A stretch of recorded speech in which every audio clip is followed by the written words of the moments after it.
Hey everyone, it's Coco. Today I'll show you how to engineer this magic 8-ball with a microcontroller. The way it works is you get prompted on the screen to ask a question.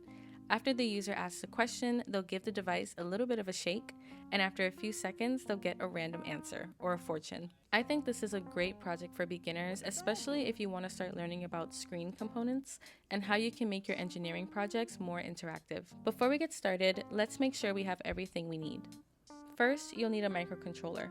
The microcontroller I'm using is a Nano ESP32, but for the most part, any microcontroller should work as long as it's compatible with the Arduino IDE. You'll also need an LCD screen to display your fortunes. For a project like this, I recommend a black and white LCD screen that's fairly small because they're usually a lot easier to get set up. The one I'm using is 128 by 64 pixels. You'll need a component called a tilt ball switch, which is what enables the microcontroller to know when the user shakes the device. You'll need some jumper wires, especially the male to female ones, and if you can, try to get different colors. And you'll need a breadboard to build your prototype on. Let's start by wiring up our components. For this project, I recommend you turn your breadboard horizontally. Before we add any components, we need to set up something called a ground line. A ground line gives the electricity a safe space to flow out after powering your components. If you look at the edges of your breadboard, you'll see long vertical columns marked with a plus and minus sign. The one labeled with a minus sign is where your ground line will be. If you take a look at your microcontroller, you want to find the ground pin, usually labeled with a white box or GND. This is where your ground line will connect to. Using a jumper wire, connect the ground pin to the beginning of your ground line on the breadboard. Now that entire line can be used as a safety strip to send electricity back to after it does its job. Next, let's set up our LCD screen. If you look at the pins of your LCD screen, you'll see that each pin has a label. For my screen, I have GND, VCC, SCK, and SDA. GND is for ground, VCC is the power, SCK is the clock, which ensures what appears on the screen appears when I want it to, and SDA handles exactly what appears on the screen. Sometimes you'll have other labels like RES or CS, but here's the general rule. For almost all LCD screen components, you always connect ground to ground and VCC to power. The rest of the pins are just communication pins and they can connect to any digital or analog pin. If you need help figuring out how to wire up your screen component, or if your screen looks a little different from mine, you might want to look at the documentation for your component so you can get an idea of how to do it.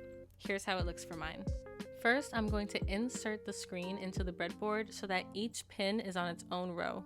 Here, I'm going to connect the ground pin to the ground pin on the microcontroller. You can also connect it to the ground line if you want to. I'll connect the VCC to the 3v3 power pin, SCK to A5, and SDA to A2.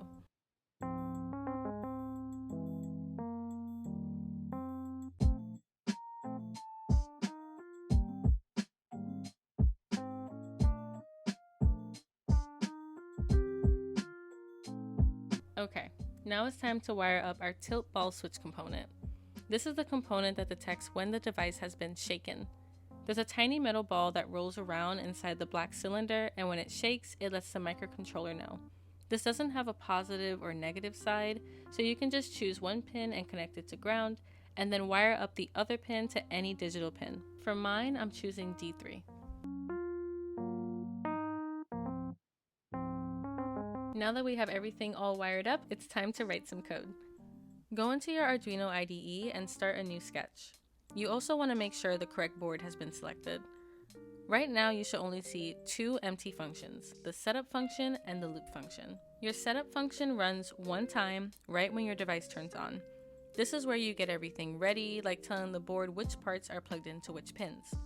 Your loop function runs over and over again, forever, in this case, constantly checking whether your device has been shaken and telling your screen what to display. Before we do anything, we need to download a library.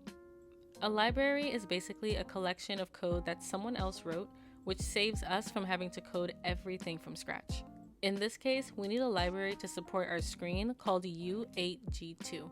To download it, go to your library manager, which is the book's icon on the left, and search for U8G2. Find the one made by Oliver and install it if it hasn't been already. Mine has already been installed, which is why it says remove on my screen, but if it hasn't been on your end, you should see the install button there. Once the library is installed, we add #include u8g2lib.h at the very top so we can use it in our code. Make sure the U is capitalized. Next, we need to define our pins. To do this, we use a command called #define to give our pin numbers simple nicknames. The structure for this is very simple.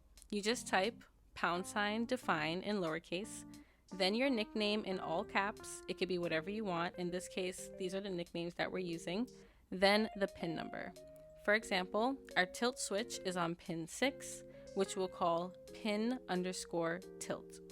For our screen, we use pins 12 and 3, and here's why. If you look at this pinout map, labels like A5 and A2 are just for convenience or for us as humans to read. But the internal chip actually reads them as GPIO12 and GPIO3. These are the numbers that the library needs. Now this next line might seem a little bit scary, but I promise it makes writing code so much easier. This is called a constructor. You can think of it as a list of information about our LCD screen that we're handing over to the library so the library knows how to work with it. We're just telling it our screen model and our pin numbers using the nicknames we just defined. Once it has this checklist, it handles all the complicated background coding so we don't have to. If you're using a different screen and you're not sure how your constructor is supposed to look, just search online for the U8G2 constructor list on GitHub.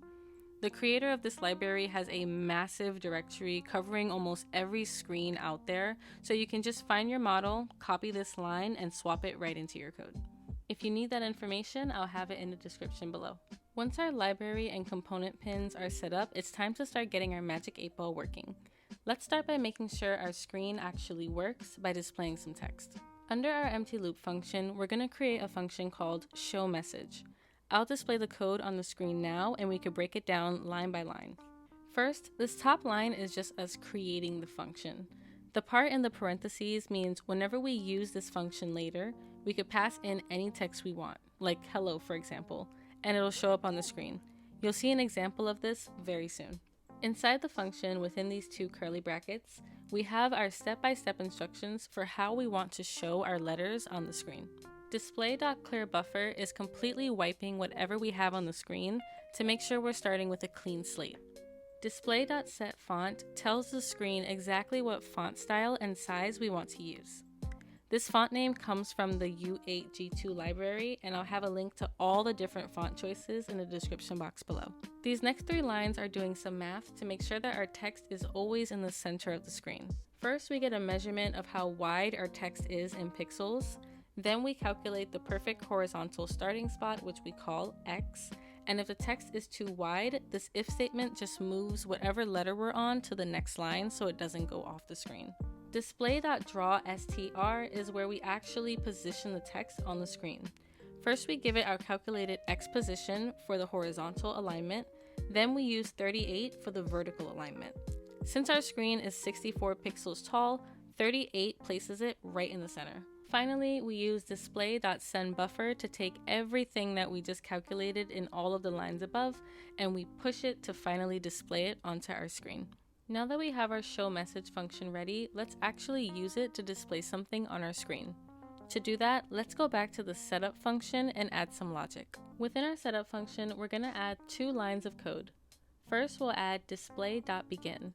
This wakes up our screen and tells it to get ready to receive data.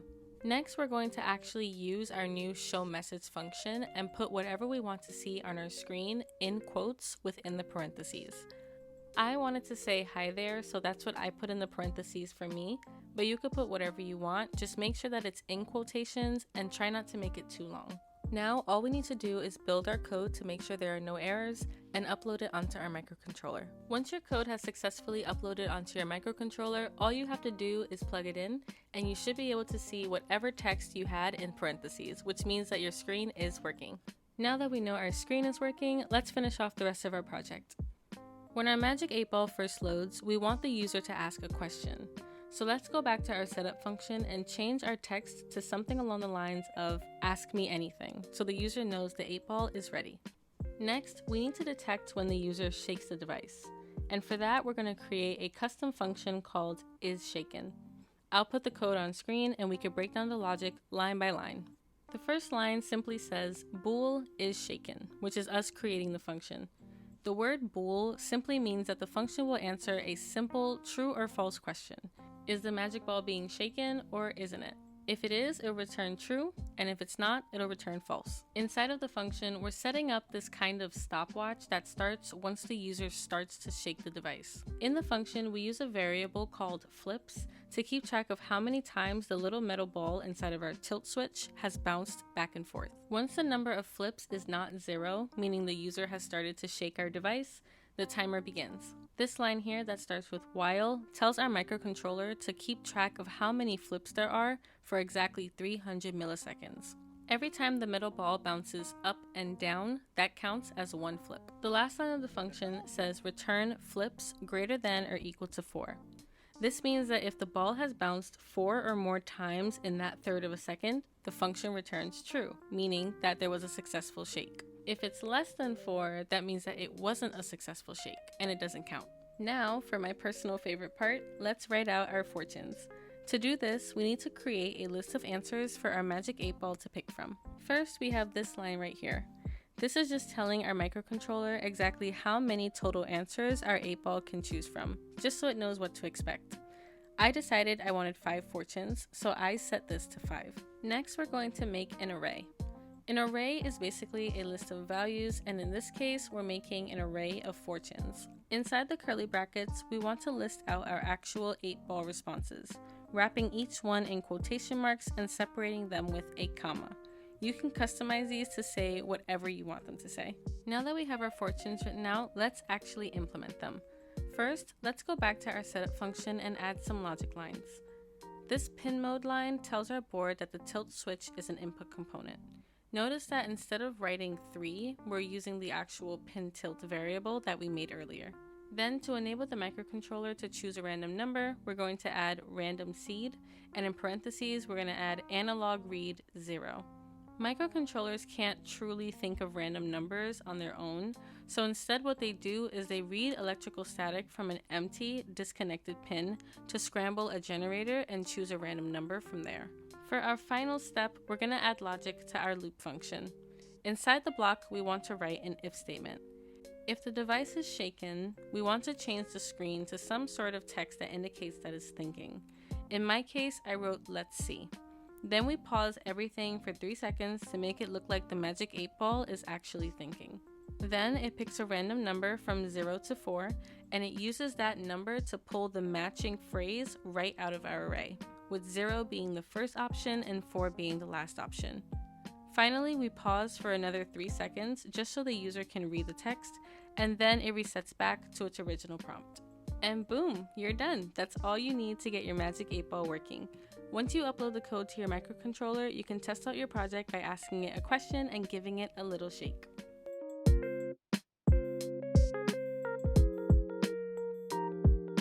Thank you so much for watching. I hope you learned something today, and most importantly, I hope you had fun. Make sure to like the video, comment your thoughts, and subscribe for more fun tech content. Keep learning, keep building, and keep having fun, and I'll see you all very soon.